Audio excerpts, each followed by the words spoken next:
রাফিউল ইসলাম। আমি আপনাদের দেখাবো আজকে তামিম শাহরিয়ার সুবিন ভাইয়ের 52টি প্রোগ্রামিং সলভিং বইয়ের প্রবলেম নাম্বার 7, প্রবলেমের নাম সংখ্যা গণনা। প্রথমে আমরা প্রবলেমটা পড়তেছি। একটি লাইনে অনেকগুলো সংখ্যা দেওয়া থাকবে, সংখ্যাগুলোর মধ্যে এক বা একাধিক স্পেস ক্যারেক্টার থাকবে। লাইনে মোট কয়টি সংখ্যা আছে সেটি বের করতে হবে। প্রথম লাইনে একটি সংখ্যা টি থাকবে, টি এর মান যত হবে ততটি লাইন থাকবে। এই যে দেখতে পাচ্ছেন টি এর মান এটা 4, টি এর মান যত হবে ততটি লাইন 4 আছে, সেজন্য 4টা লাইন হয়েছে। প্রতিটা লাইনে এক বা একাধিক সংখ্যা থাকবে যাদের পরম মান এত এর বেশি হবে না। একটি লাইনের সংখ্যাগুলোর মধ্যে এক বা একাধিক স্পেস ক্যারেক্টার থাকবে, মানে একটা লাইনের মধ্যে এই যে দেখতে পাচ্ছেন একটা লাইনের মধ্যে একটা স্পেস বা একাধিক স্পেস থাকবে। কিন্তু এই এক্সাম্পলে দেখতে পারতেছেন একটার বেশি স্পেস কিন্তু কোনো জায়গায় নাই, একাধিক স্পেস দেওয়া নাই। কিন্তু একাধিক স্পেসের ক্ষেত্রেও কিন্তু আমাদের এই প্রোগ্রামটা যাতে হয় সেজন্য সেই রকম আর কি কোড লিখতে হবে। এক লাইনে কমপক্ষে একটি আর সর্বোচ্চ 100টি সংখ্যা থাকবে। আউটপুট প্রতিটা লাইনে মোট কয়টি সংখ্যা আছে সেটি প্রিন্ট করতে হবে, শুধু কয়টা ক্যারেক্টার আছে সেগুলো প্রিন্ট করা লাগবে। মাস কয়টা স্পেস আছে সেগুলো প্রিন্ট করা যাবে না। আমরা কোডটা দেখি। কোডটা দেখার আগে আরেকটা জিনিস আপনাদের দেখাবো। এই যে যদি ইনপুটটা এরকম হতো যে একটা স্পেস থাকতো তাহলে এরকম ইনপুট হতো, কিন্তু যদি একাধিক স্পেস থাকতো, মানে দুইটা করে স্পেস দিয়েছে এখানে, এই দ্বিতীয় ইনপুটে দুইটা করে স্পেস, যদি একাধিক স্পেস থাকতো তাহলে কেমন হতো। এটার ক্ষেত্রেও প্রোগ্রামটা হওয়া লাগবে, এটার ক্ষেত্রেও হওয়া লাগবে। সেজন্য আমাদের কন্ডিশন আসলে দুইটা লিখতে হবে। একটা যদি যদি এরকম হতো একটা স্পেসের ক্ষেত্রে, তাহলে একটা কন্ডিশনের ভিতরে একটা কন্ডিশন দিয়ে দিলে হতো, কিন্তু এখানে আমাদের দুইটা কন্ডিশন লেখা লাগবে। এটার জন্য আর একটা কন্ডিশন। কোড ব্লকস আমরা চলে যাই। কোডটা আমি আগেই করে রেখেছি যাতে টাইম নষ্ট না হয়। কোডটা অবশ্যই আপনারা বুঝতে পারবেন। আমি বোঝাবো হচ্ছে মূল বিষয়টা, এটুকু বোঝাবো। প্রথমে হচ্ছে যদি প্রথমে কি কাউন্টের মান আমরা 1 রেখেছি কেন, কারণ হচ্ছে স্ট্রিং কত এখানে। প্রথমে হচ্ছে জিরো ইন্ডেক্স থেকে শুরু হবে। জিরো ইন্ডেক্সে কি কোনো স্পেস আছে? স্ট্রিং জিরো ইন্ডেক্স, এই যে এখানে দেখবো, এই যে জিরো ইন্ডেক্সে কিন্তু কোনো স্পেস নাই। জিরো ইন্ডেক্সে 1 আছে, কোনো স্পেস নাই। সেজন্য তারপরে পরের কন্ডিশন দেখবো, স্ট্রিং 0 প্লাস 1, তার মানে হচ্ছে 1 ইন্ডেক্সে কি কোনো স্পেস নাই? এই 1 ইন্ডেক্সে স্পেস আছে, কিন্তু এখানে কন্ডিশনে বলা আছে কোনো স্পেস থাকা যাবে না। এখানে 1 ইন্ডেক্সে স্পেস আছে, এই কন্ডিশনটা ভুল। জিরো ইন্ডেক্সের ক্ষেত্রে কিন্তু কাউন্টের মান বাড়বে না, কিন্তু যখন আমাদের এখানে ইনপুট 1 হবে কিন্তু আমরা জানি যে কাউন্টের মান তখন 1 হওয়াই লাগবে। কাউন্টের মান অবশ্যই 1 হবে, সেজন্য আমরা একটু বুদ্ধি খাটিয়ে কাউন্টের মান আগেই 1 করে রেখেছি। এখানে আগেই কাউন্টের মান 1 বানিয়ে দিয়েছি। তারপরে যখন ইন্ডেক্সের মান, যখন এই যে ইন্ডেক্সের মান 1 হবে, মানে i এর মান 1, তখন স্ট্রিং 1 ইন্ডেক্স, 1 ইন্ডেক্সের ক্ষেত্রে কি কোনো স্পেস আছে? এই যে 1 ইন্ডেক্সে কি কোনো স্পেস আছে? হ্যাঁ, 1 ইন্ডেক্সে স্পেস আছে। এবং স্ট্রিং 1 প্লাস 1, তার মানে হচ্ছে 2 ইন্ডেক্সে কি কোনো স্পেস নাই? হ্যাঁ, এই যে 2 ইন্ডেক্সে কি কিন্তু কোনো স্পেস নাই। 2 ইন্ডেক্সে কিন্তু কোনো স্পেস নাই, সেজন্য কি হবে, কাউন্টের এই কন্ডিশন দুইটাই সত্য এখানে, সেজন্য কিন্তু কাউন্টের মান 1 হবে। তাহলে কাউন্টের মান কত হলো? আগেই 1 ছিল, এখন 1 হলো, তার মানে কাউন্টের মান 2 হয়ে গেল। তারপরে আমরা যখন স্ট্রিং এখানে 1 ইন্ডেক্স চেক করলাম, এখন 2 ইন্ডেক্সের ক্ষেত্রে চেক করব। এখানে হচ্ছে স্ট্রিং 2 ইন্ডেক্সের মানে কি কোনো স্পেস আছে? স্ট্রিং 2 ইন্ডেক্সের মানে কি কিন্তু কোনো স্পেস নাই, এখানে কিন্তু কোনো স্পেস নাই, 2 আছে, কোনো স্পেস নাই। তারপরে 2 প্লাস 1 মানে 3, 3 ইন্ডেক্সে কি কোনো স্পেস নাই? এই যে 3 ইন্ডেক্সে কিন্তু স্পেস আছে, তাহলে কিন্তু কন্ডিশন দুইটাই মানে সত্য হলো না, সেই জন্য কাউন্টের মান বাড়বে না। তখন আমরা 3 চেক করব, 2 চেক করলাম, এখন 3 ইন্ডেক্সের মান চেক করব। এই যে যখন স্ট্রিং 3 ইন্ডেক্সের মান মানে একটা স্পেস পাইছে, 3 ইন্ডেক্সের মানে একটা স্পেস পাইছে, হ্যাঁ, তাহলে এই কন্ডিশনটুকু কিন্তু সত্য।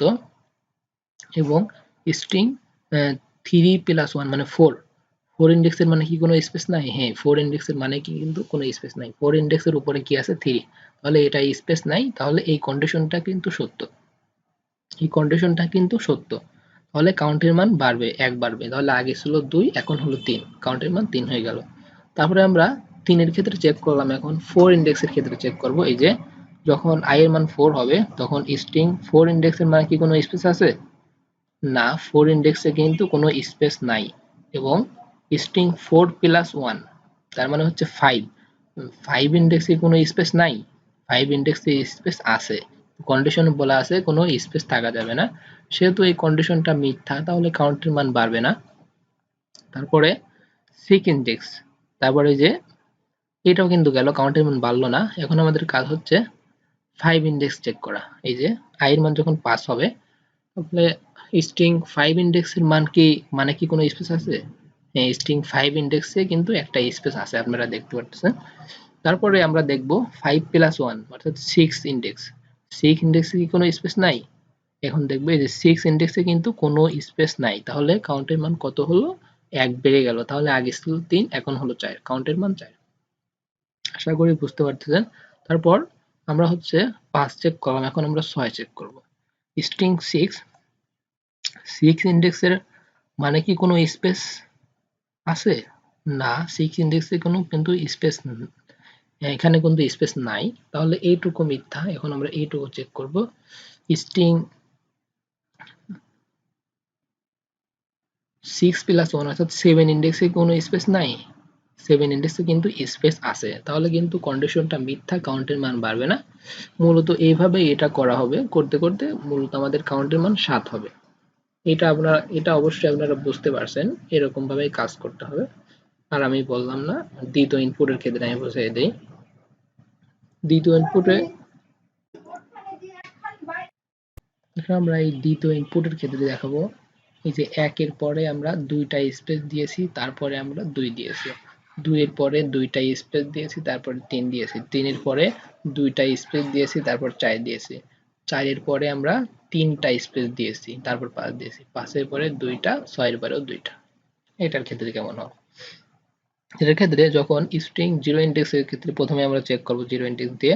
0 ইন্ডেক্সে অবশ্যই কিন্তু স্পেস নাই, এবং 0 প্লাস 1 এও কিন্তু স্পেস থাকা যাবে না, কিন্তু এই যে 1 ইন্ডেক্সে কিন্তু স্পেস আছে, তাহলে অবশ্যই কাজ করবে না। সেই জন্য আমরা বুদ্ধি খাটিয়ে প্রথম ইনপুটের জন্য, মানে প্রথম মানের জন্য 1 এর জন্য আমরা আগেই কাউন্টের মান 1 বানিয়ে রেখেছি এখানে। তারপর আমরা 1 ইন্ডেক্স চেক করব। 1 ইন্ডেক্সে কি কোনো স্পেস আছে? হ্যাঁ, অবশ্যই 1 ইন্ডেক্সে স্পেস আছে। এবং স্ট্রিং 1 প্লাস 1 অর্থাৎ 2 ইন্ডেক্সে কি কোনো স্পেস নাই? অবশ্যই 2 ইন্ডেক্সে কিন্তু কোনো স্পেস নাই। এটা কিন্তু আপনারা বুঝতে পারতেছেন যে আমরা যখন 1 চেক করব, 1 ইন্ডেক্সে কিন্তু স্পেস আছে, 1 ইন্ডেক্সে স্পেস আছে, কিন্তু 2 ইন্ডেক্সে কি? 2 ইন্ডেক্সে কন্ডিশনে বলা আছে যে 2 ইন্ডেক্সে কোনো স্পেস থাকা যাবে না, কিন্তু এখানে ইনপুটে কি আছে? ইনপুটে কিন্তু আছে যে 2 ইন্ডেক্সেও একটা স্পেস আছে, কিন্তু কন্ডিশনে বলা আছে কোনো স্পেস থাকা যাবে না। তাহলে অবশ্যই এটা মিথ্যা হয়ে গেল, কন্ডিশন মিথ্যা হয়ে গেল, তাহলে কাউন্টের মান বাড়বে না। তারপর আমরা 1 এর ক্ষেত্রে চেক করলাম, এখন 2 এর ক্ষেত্রে চেক করব। 2 এর ক্ষেত্রে হচ্ছে 2 ইন্ডেক্সের মান মানে কি কোনো স্পেস আছে? হ্যাঁ, 2 ইন্ডেক্সের মানে কিন্তু স্পেস আছে, দেখতে পারতেছেন। তারপর 2 প্লাস 1 অর্থাৎ 3 হয়ে যাবে। 3 ইন্ডেক্সের মানে কি কোনো স্পেস নাই? হ্যাঁ, 3 ইন্ডেক্সের এখানে কিন্তু কোনো স্পেস নাই, তাহলে কাউন্টের মান হয়ে গেল 2। এটা আসলে বোঝার চেষ্টা করুন আপনারা, খুবই সহজভাবে আমি বলতেছি, খুবই ইম্পর্টেন্ট। আর নেটে কিন্তু এইভাবে আসলে নাই, এত ইজিলি যেভাবে দেখাচ্ছি এরকম নাই।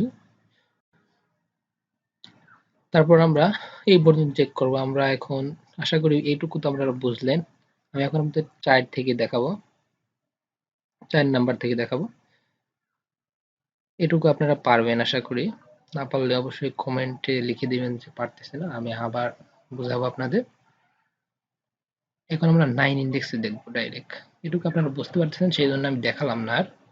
9 ইন্ডেক্স, এখানে যদি 9 ইন্ডেক্স হয়, 9 ইন্ডেক্সে কি কোনো স্পেস আছে?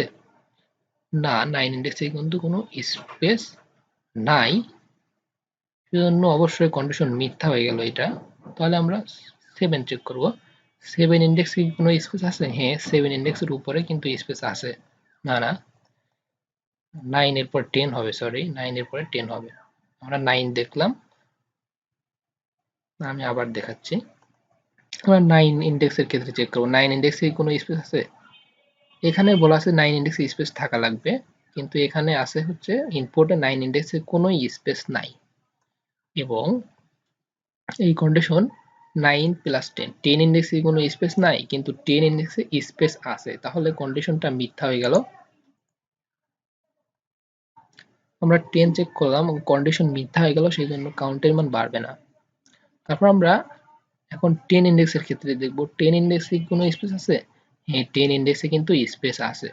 তারপর আমরা চেক করব হচ্ছে 10 প্লাস 1 মানে 11 ইন্ডেক্সে কি কোনো স্পেস নাই, কিন্তু 11 ইন্ডেক্সে স্পেস আছে, তাহলে এই কন্ডিশনটাও মিথ্যা, কাউন্টের মান অবশ্যই বাড়বে না। এখন আমরা 11 দিয়ে চেক করব, স্ট্রিং 11 এ কি কোনো স্পেস আছে? হ্যাঁ, 11 টে স্পেস আছে। তারপর আমরা চেক করব 11 প্লাস 1 12, 12 এ কি কোনো স্পেস নাই, কিন্তু 12 এও স্পেস আছে, তাহলে এই কন্ডিশনটাও মিথ্যা, কাউন্টের মান বাড়বে না। তারপর আমরা 12 এর ক্ষেত্রে চেক করব, 12 এ কি কোনো স্পেস আছে? হ্যাঁ, 12 এ স্পেস আছে। তারপর 12 প্লাস 1, 12 প্লাস 1 অর্থাৎ 13, 13তে কি কোনো স্পেস নাই? হ্যাঁ, 13তে কোনো স্পেস নাই, তাহলে অবশ্যই এখানে কাউন্টের মান বাড়বে। এটা কন্ডিশন সত্য, কাউন্টের মান বাড়বে। এভাবেই মূলত প্রোগ্রামটা কাজ করে। আশা করি আপনারা বুঝতে পারছেন। আমি এই কোডটা এখন আমি জমা দিয়ে দেবো অনলাইন চার্জে। এটা যদি আপনারা জমা দিতে চান তাহলে অবশ্যই আপনাদের ডিমিক অনলাইন চার্জে একটা অ্যাকাউন্ট খুলতে হবে।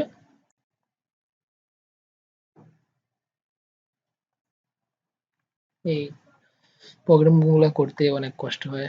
যদি আপনার কোনো উপকারে আসে আমার এই টিউটোরিয়ালটি, তাহলে আমার চ্যানেলটি অবশ্যই সাবস্ক্রাইব করবেন। আমি এখন রিলোড দিয়ে দিচ্ছি।